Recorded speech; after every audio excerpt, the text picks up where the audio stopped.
قرآن پاک کے ظاہری معنی موجود ہیں، وہ ہم سب جانتے ہیں، لیکن اس کے مخفی معنی بھی ہیں۔ ان مخفی معنوں کا ادراک حاصل کرنے کے لیے ہمیں ان علوم کی ضرورت پڑے گی تاکہ وہاں تک ہماری ایکسیس ہو جائے۔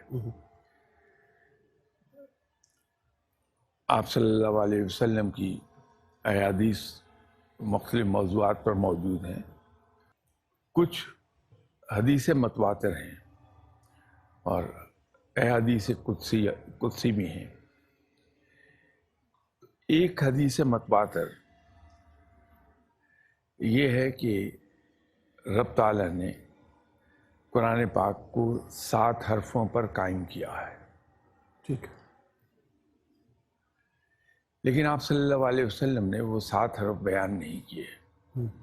اس پر مختلف محققین نے، مختلف اہل علم نے بہت کچھ خیالی گھوڑے دوڑائے ہیں۔ ایک صاحب علم گزرے ہیں، جناب حضرت مبارک رحمۃ اللہ علیہ۔ ان کا فرمانا یہ ہے کہ میں نے اس حدیث کی تفسیر 100 مختلف لوگوں سے مختلف رنگوں میں دیکھی ہے، لیکن جن 4 تفاسیر نے، اس حدیث کی تفاسیر نے مجھے متاثر کیا ہے، ان پر بھی کوئی زیادہ میرا دل جمع نہیں، مطمئن نہیں ہوا میں۔ لیکن ان کے اپنے استاد تھے جناب حضرت عبدالعزیز دباغ رحمۃ اللہ علیہ۔ ان کا فرمانا یہ تھا کہ میرے اپنے جو استاد ہیں جن سے میں نے علم حاصل کیا، فیض حاصل کیا، عبدالعزیز دباغ، ان جیسے ہی اس کی تفسیر نہیں کوئی بتا سکا۔ تو ان کا فرمانا یہ ہے کہ میں نے اپنے استاد سے ایک دن پوچھا کہ یہ 7 حروف کیا ہیں؟ تو میرے استاد نے کہا مسکرا کے کہ یہ میں کل بتاؤں گا آپ کو۔ تو اگلے دن پھر انہوں نے بتایا کہ وہ 7 حروف کون کون سی ہیں۔ جیسے اس میں حرف روح ہے، حرف نور ہے، حرف انقباض ہے، حرف بسط ہے۔ اس طرح انہوں نے 7 حروف بتا دیے کہ یہ ہیں۔ اب ان میں جو حرف نور ہے اصل میں وہ ہر انسان کو اللہ تعالیٰ نے عطا فرمایا ہے۔ یہ یہاں آپ کے ساتھ کسی پروگرام میں روحانیت کی بات ہو رہی تھی تو اس پر بھی میں نے ان الفاظ میں تو نہیں، لیکن میں نے دوسرے طریقے سے عرض کیا تھا۔ یہ ہر انسان میں موجود ہے۔ فرق یہ ہے کہ جو شخص اپنے رب کی طرف زیادہ رجوع رکھتا ہے اس میں یہ نور زیادہ نمایاں ہو جاتا ہے۔ بات چیت کرنے والی جتنی مخلوق ہے ان سب میں زیادہ جو عطا ہوا وہ انسان ہی کو ہوا ہے۔ تو جو آدمی رب تعالیٰ سے جتنے رجوع رب کی طرف رکھتا ہے اس میں اتنی ہی یہ نمایاں ہوتی ہے چیز۔ وہ کوئی بھی بات کہے گا اس بات کا اثر براہ راست دل پر ہوتا ہے، خواہ وہ کتنے ہی آسان لفظوں میں بات کر رہا ہو، کتنے ہی روزمرہ کی گفتگو کے الفاظ یوز کرے، لیکن اس کی بات دل پہ اثر رکھتی ہے۔ رب کی طرف رجوع رکھنا ہر روح کا بنیادی مقصد ہے۔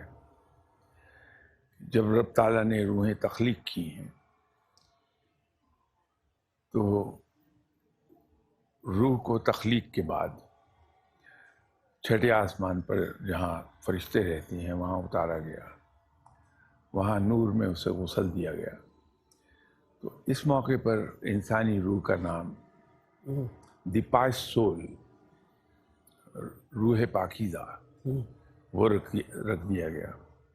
اس کے بعد اسے تیسرے آسمان پہ اتارا، وہاں پھر اسے نور میں غسل دیا گیا۔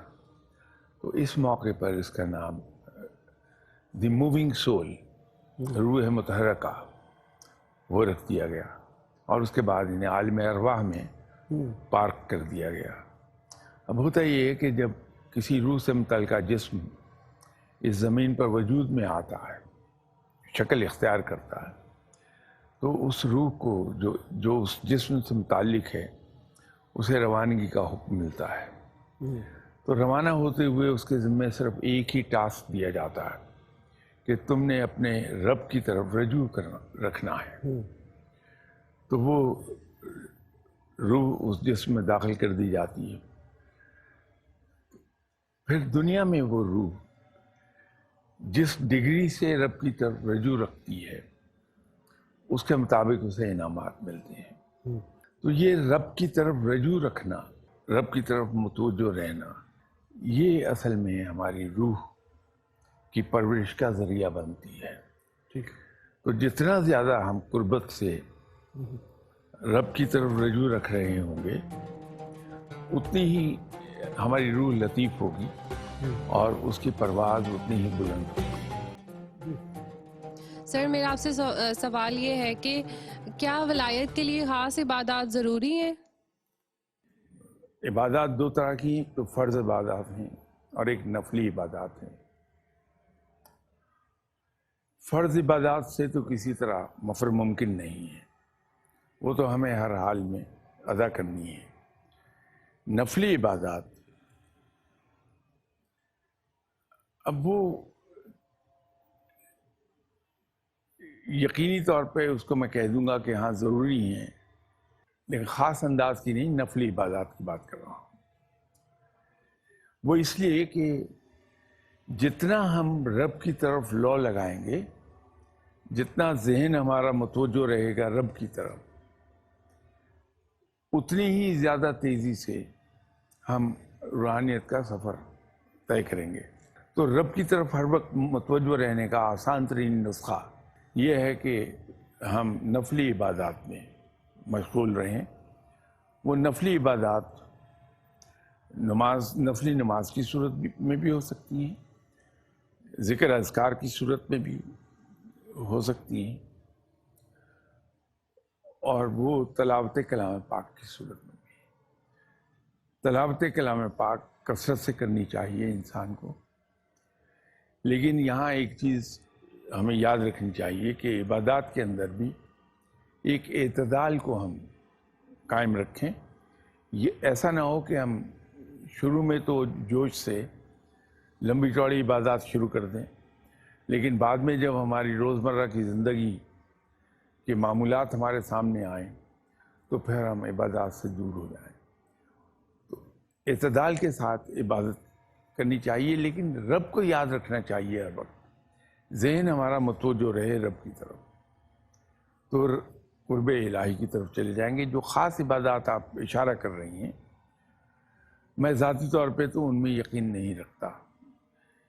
چلے کاٹے جائیں، مجاہدے کیے جائیں، کسی کنویں میں لٹک کے کوئی وظیفہ کیا جائے، قبر میں بیٹھ کے کیے جائیں، میرے خیال میں اس کی قطعی طور پہ ضرورت نہیں ہے۔ اگر ہم تین چیزوں کا ایک ملغوبہ تیار کر لیں اپنے اندر، کہ ہماری پاکیزہ سوچ، یا جس کو میں عرف عام میں پازیٹیو تھنکنگ کہتا ہوں،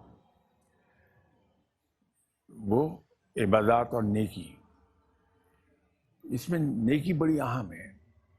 عبادات تو ہم فرض اپنا پورا کر رہے ہیں، نیکی رول پلے کرتی ہے بہت زبردست۔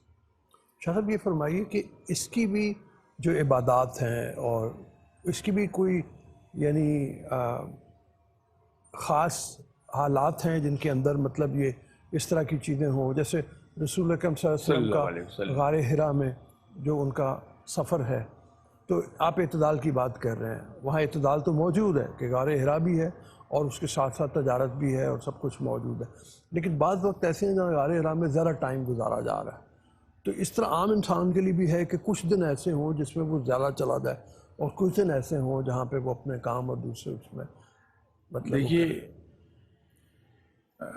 دنیا میں جب ہم رہتے ہیں تو بے شمار ڈسٹریکشنز ہمارے سامنے آتی ہیں، بڑی بڑی ڈسٹریکشنز آ جائیں گی تو ہمارا ذہن بھٹکے گا. ان ڈسٹریکشن سے بچنے کا جو اولیاء اکرام نے طریقہ بتایا، جیسے جناب حضرت بختیار کاکی رحمۃ اللہ علیہ، انہوں نے ایک بات فرمائی کہ ان فقیر پر لازم ہے کہ وہ کم سے کم لوگوں سے ملے. اب اس کے پیچھے حکمت بہت بڑی یہ ہے کہ جتنے کم لوگوں سے ہم ملاقات کرتے ہیں اتنی ہی ڈسٹریکشنز کم آتی ہیں ہماری. جتنی زیادہ لوگوں سے ملیں گے وہ ڈسٹریکشنز اتنی زیادہ ہو جائیں گی. تو ڈسٹریکشنز کو اوائڈ کرنے کے لیے پھر جو انوائرمنٹ تھا وہاں مکہ مکرمہ میں اس وقت، وہ یہ تھا کہ کافر وہاں تھے، تو وہ عبادات میں جو یکسوئی ہے وہ تنہائی ہی میں میسر آتی ہے. وہ انوائرمنٹ بھی دیکھیے. اس لیے وہ اعلان نبوت کے بعد آپ صلی اللہ علیہ وسلم نے دنیاوی زندگی بھرپور گزاری ہے. اسلام میں تو تارک الدنیا ہونا سختی سے منع ہے. ہم دنیا نہیں چھوڑ سکتے اس لیے کہ ہمارے اپنے فرائض ہیں. اگر میں آج دنیا کو چھوڑ دیتا ہوں تو جو میرے فرائض ہیں، جو مجھ پر لوگوں کا حق ہے، جو میری وائف ہیں ان کا مجھ پر حق ہے، ان کے she has certain rights on me, یہ اوبلیگیشنز مجھے ڈسچارج کرنے ہیں. میری اولاد ہے، as a father I owe them a lot, تو وہ مجھے پورا کرنا ہے. اس کو میں کہیں کوتاہی کروں گا تو آئی ایم آنسریبل ٹو اللہ، اس دنیا میں بھی اور ورلڈ ہیئر آفٹر، اس میں بھی دونوں جگہوں پہ آنسریبل ہو جاؤں گا. تو مجھے یہ سب کرنا ہے، اس کے لیے مجھے دنیا ہی میں رہنا ضروری ہے اور مجھے اپنے بچوں کو حق حلال کی روزی کمانا کے کھلانا ہے، اس کے لیے مجھے یہیں رہنا ہے. ٹھیک جی. سر میرا کوشچن یہ ہے کہ کیا اولیاء کرام سے اختلاف کیا جا سکتا ہے؟ آپ کی نظر میں یہ کیا ہے؟ کیا ان سے ہم اختلاف کر سکتے ہیں؟ انسان جو سوچ رکھتا ہے، اپنے ذہن سے کام لیتا ہے، اس کے ذہن میں یقینی طور پر سوالات پیدا ہوں گے.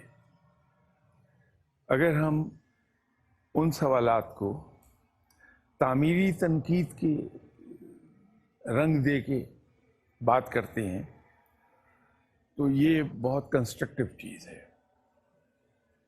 مثبت چیز ہے. آپ نے بچپن میں ایک قصہ پڑھا ہوگا جو بعد میں کئی بار سنا بھی ہوگا. وہ قصہ ہے جناب حضرت امام حسین رضی اللہ تعالیٰ عنہ اور جناب حضرت امام حسن رضی اللہ تعالیٰ عنہ کے سلسلے میں. ایک بار مسجد میں دونوں موجود تھے تو کسی صاحب نے وضو کیا اور ان بچوں نے نوٹس کیا کہ ان کے وضو میں کہیں خامی رہ گئی ہے. تو بجائے اس کے کہ تنقید کرتے کہ آپ نے یہ غلط کیا ہے، وضو دوبارہ کر لیجئے، تو دونوں نے یہ فرمایا کہ دیکھیے ہم وضو کرتے ہیں آپ کے سامنے، تو جہاں ہم غلطی کریں وضو میں ہمیں بتا دیجیے گا تاکہ ہم اپنی اصلاح کر لیں. تو ان صاحب کے سامنے وضو کیا اور ان صاحب نے امیڈیٹلی پک کر لی بات کہ اصل میں یہ مجھے سکھایا جا رہا ہے. تو کہیں اگر غلطی ہم سے بڑا کرتا ہے، چاہے وہ عمر میں بڑا ہے، علم میں نہ بھی ہو بڑا، تو بھی ہمارے پاس ادب آداب ہیں جو اسلام نے ہمیں سکھائے ہیں. ہم بہت طریقے سلیقے کے ساتھ پوائنٹ آؤٹ کر سکتے ہیں کہ صاحب یہ اس کو کر لیجیے. تو ضرور اختلاف کر لیجیے آپ اپنے بڑوں کے ساتھ، چاہے وہ علم میں بڑے ہوں یا عمر میں بڑے ہوں، لیکن ایک طریقے اور سلیقے کے ساتھ۔ جی سر میرا آپ سے یہ کوشچن ہے کہ ولی یا فقیر پیدا ہوتے ہیں یا عبادت کے ذریعے بنا جا سکتا ہے؟ ہر شخص اللہ کا دوست بن سکتا ہے، ہر شخص، کیونکہ رب تو اتنا مہربان ہے کہ ہم اس کی طرف ایک قدم بڑھتے ہیں تو ہماری طرف 2 قدم بڑھتا ہے۔ جو بھی آدمی اللہ کے بتائے ہوئے راستے پہ آپ صلی اللہ علیہ وسلم کے طے شدہ طریقے پر عمل کرتا ہے، رب یقینی طور پر اس سے راضی ہوتا ہے۔ شرط یہی ہے کہ رب تعالیٰ کے بتائے ہوئے طریقے پہ اور آپ صلی اللہ علیہ وسلم کی سنت مبارکہ پر پوری طرح عمل کر رہا ہو، تو اللہ راضی ہو جائے گا اور خلق خدا بھی اس کو پیار کرنے لگے گی۔ یہ میں تو شاید اس سے ایگری نہ کروں، میں یہ تو نہیں کہتا کہ یہ غلط ہے، اس لیے کہ اگر کسی نے یہ کہا ہے تو درست کہا ہوگا۔ میری اپنی سوچ یہ ہے کہ ہر شخص اللہ کے قرب کے لیے کوشش کر سکتا ہے، شرط یہ ہے کہ سیدھا راستہ۔ ہمیں کامیابی کن راستوں سے ملتی ہے؟ کامیابی میں 3 فیکٹرز کام کرتے ہیں ہمارے، ایک محنت، دوسری تدبیر اور تیسری تقدیر۔ تو جہاں ہم کہیں ناکام ہوتے ہیں اپنے کامیابی میں یا اپنا آبجیکٹیو اچیو نہیں کر پاتے، تو ہمیں فوراً پیچھے مڑ کے دیکھنا چاہیے کہ ہم سے غلطی کہاں ہوئی، اور یہ 3 ہی فیکٹرز ہیں جن کو ایگزامن ہم کریں کہ ہماری محنت میں کہیں کوئی فرق رہ گیا، ہماری تدبیر میں کوئی فرق رہ گیا، یا تقدیر نے ساتھ نہیں دیا۔ تو جب تقدیر ساتھ نہیں دیتی ہے تو وہاں پہ پھر ہمیں ایک ایسا راستہ چننا چاہیے کہ میرے رب کا جو فیصلہ ہے وہ میرے لیے بہترین ہے۔ تو جو کچھ رب سے فیصلہ آیا ہے میں اس کو ہنسی خوشی تسلیم کر لوں۔ عام طور پہ ہوتا یہی ہے کہ یا تو ہم محنت پوری نہیں کر پا رہے ہوتے یا ہم تدبیر صحیح اختیار نہیں کر رہے ہوتے۔ اگر مجھے اسلام آباد جانا ہے اور میں رخ کر لوں، وہ سڑک پکڑ لوں جو کراچی لے جاتی، تو جتنی محنت میں کرتا جاؤں گا اپنی منزل سے دور ہوتا جاؤں گا۔ تو یہ تدبیر کے معنی میں آ جائے گی بات۔ ولایت بھی، یا دوسرے لفظوں میں قرب الہی، اللہ کی دوستی، اللہ کی رضا، وہ بھی اسی طرح حاصل ہوتی ہے کہ محنت ہے، تدبیر ہے۔ محنت تو ہماری یہ ہے کہ ہم، جیسے میں نے ابھی تھوڑی دیر پہلے عرض کیا، کہ اپنی سوچ کو مثبت کر لیں، دوسرا عبادات پہ پورا زور دیں، تیسرا نیکی اختیار کر لیں، یا اگر مختصر کہنا چاہیں تو کتاب و سنت صلی اللہ علیہ وسلم اس کی پیروی کر لیں۔ یہ تدبیر ہے۔ اور محنت یہ ہے کہ ہم بڑے شوق و ذوق کے ساتھ، اس میں ذوق زیادہ امپورٹنٹ ہے، کہ ذوق و شوق کے ساتھ اللہ کو پکاریں۔ یقینی طور پر اللہ راضی ہو جائے۔ اچھا یہ فرمائیے کہ بعض صوفیہ کے ہاں ہے کہ جس طرح ہمارے حواس ہیں، سننے کی حص ہے ہماری، چکھنے کی ہے، چھونے کی ہے، سونگنے کی ہے، سننے کی ہے، اس طرح ہمارے حواس باطنی بھی ہیں، تو اس کے بارے میں بھی کافی تفصیل سے آیا۔ تو یہ باطنی علوم جو ہیں اس کے لیے ان کو جاننا ضروری ہے، پھر اسی طرح سے جو حواس باطنی ہیں ان کو روحانیت میں لطائف کہا جاتا ہے، ٹھیک ہے، اور یہ کہا جاتا ہے کہ 9 لطائف ہیں، قلب ہے، نفس ہے، اسی طرح دوسرے اور ہیں۔ ذاتی طور پر شاید میں ان چیزوں کی طرف نہ جانا چاہوں، اگر مجھے سیکھنا ہو، کبھی اللہ توفیق بخشے اور میں سیکھوں روحانیت کو، تو شاید میں ادھر کو نہ جاؤں۔ میں سیدھا ایک کام کروں کہ اپنے رب کو پکاروں اور آپ صلی اللہ علیہ وسلم سے ایک عشق کا رشتہ پال لوں، جو قربت کا تعلق ہے، وہ جوڑنے کے لیے ایک آسان راستہ اختیار کروں گا۔ جب ہم ابھی ہائی اسکول میں پڑھتے تھے تو کلاس 9 اور 10 کی کلاسز کو ہمارے ہیڈ ٹیچر لیا کرتے تھے، کلاسز انگریزی پڑھاتے تھے۔ ان کے پڑھانے کا انداز بڑا خوبصورت تھا، بڑا لائٹ انداز تھا کہ وہ 5-6 منٹ ٹیکسٹ بک پڑھا دی، پھر ایک آدھ کوئی قصہ سنا دیا، کوئی لطیفہ سنا دیا۔ اس کا نتیجہ یہ ہوتا تھا کہ ہم ریلیکس رہتے تھے اور ہماری توجہ ہیڈ ٹیچر صاحب کی باتوں پر رہتی تھی، اور ہم انتظار کرتے تھے کہ وہ کلاس کب لیں گے۔ تو وہ ایک بات کہا کرتے تھے کہ کسی بھی ماں کے دل میں اترنے کا آسان ترین راستہ ہے اس کے بچے کے ذریعے، کہ اس کے بچے سے پیار کرو تو اپنا گھر تم بنا لو گے اس کے دل میں۔ رب تعالیٰ ماں سے زیادہ مہربان ہے، ایک روایت کے مطابق کہا جاتا ہے 70 گنا زیادہ۔ تو اگر خلق خدا سے پیار کر لیا جائے، خلق خدا کو خوش رکھا جائے، تو رب راضی ہو جائے گا۔ یہ فقیر اور درویش لوگ اسی لیے اس چیز پہ بہت زور دیتے ہیں کہ خلق خدا کی خدمت کرتے ہیں، کسی کو اوفینڈ نہیں کرتے، ان کے جبر کو ہنستے ہوئے سہ لیتے ہیں، کہ رب تک پہنچنے کا بڑا آسان راستہ ہے۔ وہ راستہ اختیار کر لیا جائے، اس میں کامیابی جلدی آتی ہے۔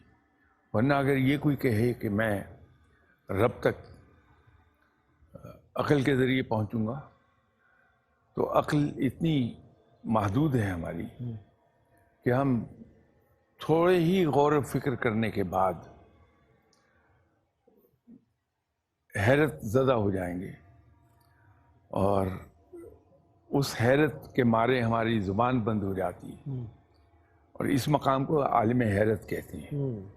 عالم حیرت میں اس لیے کہتے ہیں کہ انسان کی زبان بند ہو جانی چاہیے، جو عالم حیرت میں زبان کھولتا ہے وہ بھٹک جاتا ہے۔ تو عقل تھوڑا فاصلہ طے کروا دے گی مجھے، لیکن وہاں جا کے پھر عقل کی حدود ختم ہو جاتی ہیں اور میں وہیں کھڑا رہ جاؤں گا۔ اسی طرح دوسرا طریقہ میں اختیار کر سکتا ہوں علم کے ذریعے۔ علم مجھے تھوڑا آگے لے جائے گا، لیکن میرا علم بھی محدود ہے، اس کی لمٹ ختم ہو جائے گی۔ لیکن ایک تیسرا راستہ جو موجود ہے میرے لیے، وہ ہے عشق کا۔ تو عشق کے ذریعے میں رب کا قرب حاصل کر جاؤں گا، وہ سیف راستہ ہے۔ سر میرے 2 مختصر سے سوالات ہیں۔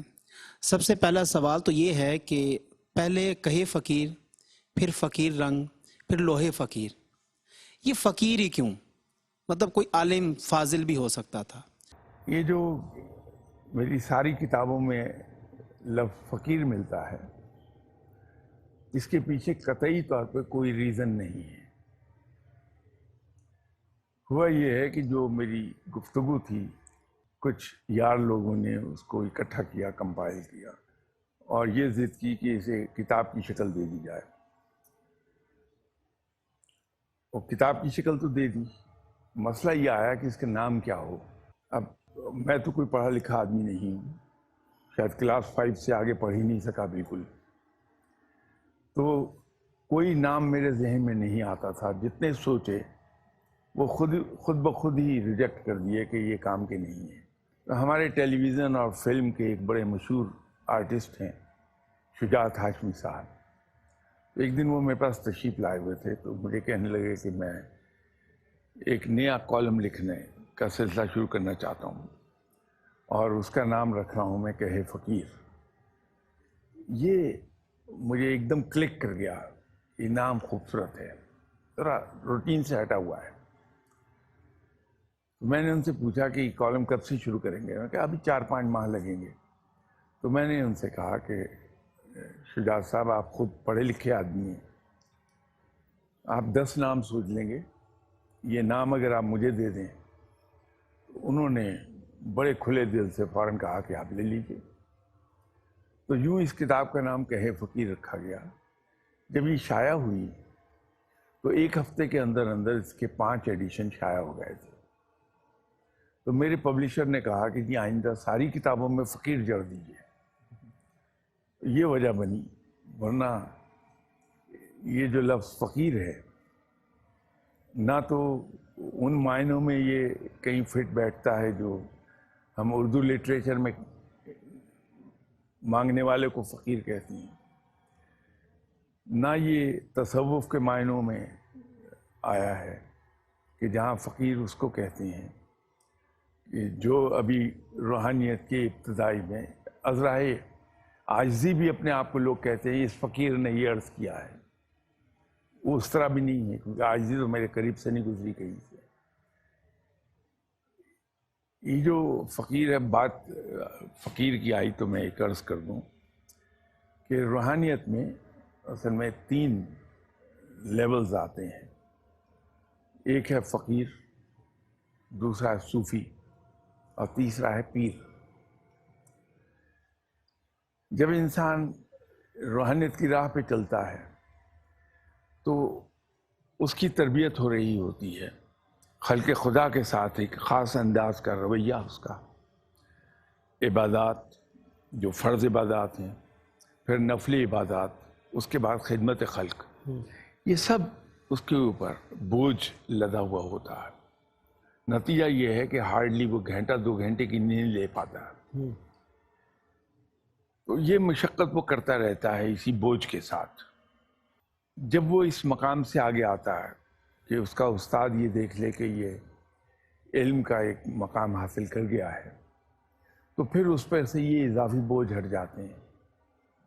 تو جس مقام پر یہ اضافی بوجھ ہٹتے ہیں وہاں وہ صوفی ہو جاتا ہے. تو جب صوفی اس راہ میں آگے پروگریس کرتا جاتا ہے تو وہ پھر پیر کے مقام پر پہنچتا ہے. پیر بمعنی عقل مند, یہ وہ فقیر وہ بھی نہیں ہے. یہ یوں اس کا نام رکھا گیا. بڑی مہربانی, بہت شکریہ آپ لوگوں کا بھی. شاہ صاحب آپ کی بھی بڑی مہربانی. ہمارے پروگرام کا وقت ختم ہو رہا ہے. آج ہم نے علم کے حوالے سے بات کی, کچھ تھوڑی سی باطنی علم کے بارے میں جاننے کی کوشش کی. شاہ صاحب کے ارشادات کے مطابق ہم نے جانا کہ باطنی علم کے لیے انسان کی مناظر کیا ہونی چاہیے. آپ کو اس پروگرام کے بارے میں اگر کوئی فیڈ بیک دینا ہو ہمیں ضرور لکھیے اور اپنے سوال بھی ہم تک پہنچائیے. ہم منتظر رہیں گے آپ کے. ابھی اجازت دیجیے. اللہ حافظ.